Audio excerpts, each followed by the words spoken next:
चारों तरफ धूल ही धूल थी। धूल के इस घने बादल में कुछ भी साफ दिखाई नहीं दे रहा था। रथों के पहिए उस धूल में उठते गिरते दिख रहे थे। रथों की गति से धूल और भी अधिक उड़ रही थी, मानो आकाश और धरती एक हो गए हों। कुरुक्षेत्र का मैदान मानो एक बहुत बड़ा श्मशान बन गया था। हर तरफ वीर गति को प्राप्त हुए योद्धाओं के शव बिखरे पड़े थे। सूरज की किरणें धूल से टकराकर एक डरावनी लाल रोशनी फैला रही थीं। यह दृश्य किसी भयानक स्वप्न जैसा प्रतीत हो रहा था। युद्ध का शंख बजा जा रहा था। यह शंखनाद युद्ध की विभीषिका को और भी अधिक भयानक बना रहा था। चीलें और गिद्ध आसमान में मंडरा रहे थे। वे मानो युद्ध के अंत की प्रतीक्षा कर रहे थे ताकि वे अपने शिकार पर झपट सकें। यह धर्मयुद्ध था। कौरव और पांडव दोनों ही अपनी अपनी सेना के साथ आमने सामने थे। सत्य और असत्य की इस लड़ाई में हर योद्धा अपने धर्म और न्याय के लिए लड़ रहा था। बहुत सारे वीर योद्धा अपनी किस्मत लिखने आए थे। वे जानते थे कि इस युद्ध में उनका भविष्य तय होगा। लेकिन इस युद्ध के बीच में थे दो भाई, अर्जुन और युधिष्ठिर, जो धर्म की उलझन में फंसे थे। धर्म की उलझन में फंसे वे अपने ही भाइयों से लड़ने को मजबूर थे। यह उनके लिए एक कठिन परीक्षा थी। अपने ही भाइयों से लड़ने को मजबूर वे अपने कर्तव्य और रिश्तों के बीच फंसे हुए थे। धूल और खून के इस तूफान में हर योद्धा अपना काम कर रहा था।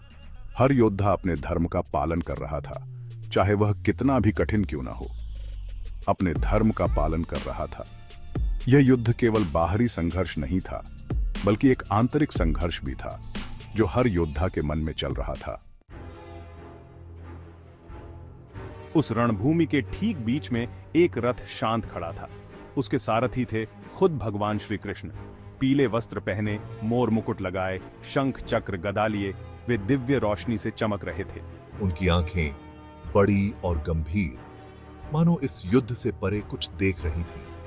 उनके होठों पर एक रहस्यमयी मुस्कान थी। रथ पर सवार था धनुर्धर अर्जुन, भारत का महान योद्धा। वह अपने रथ पर खड़ा था युद्ध के मैदान में, जहां चारों ओर शोर और हलचल थी। उसके हाथ में था गांडीव धनुष, जो उसकी शक्ति और वीरता का प्रतीक था।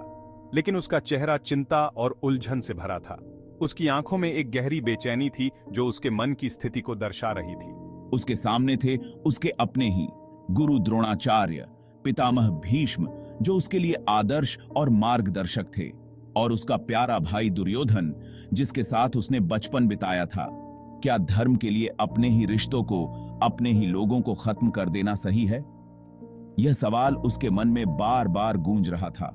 यह सवाल उसे अंदर तक हिला रहा था। उसकी आत्मा इस द्वंद्व में उलझी हुई थी और वह निर्णय नहीं ले पा रहा था। चारों ओर युद्ध का शोर मचा था, लेकिन कृष्ण और अर्जुन के बीच एक अद्भुत शांति थी। यह शांति थी ज्ञान की, यह शांति थी धर्म की। कृष्ण ने अर्जुन का मन समझ लिया।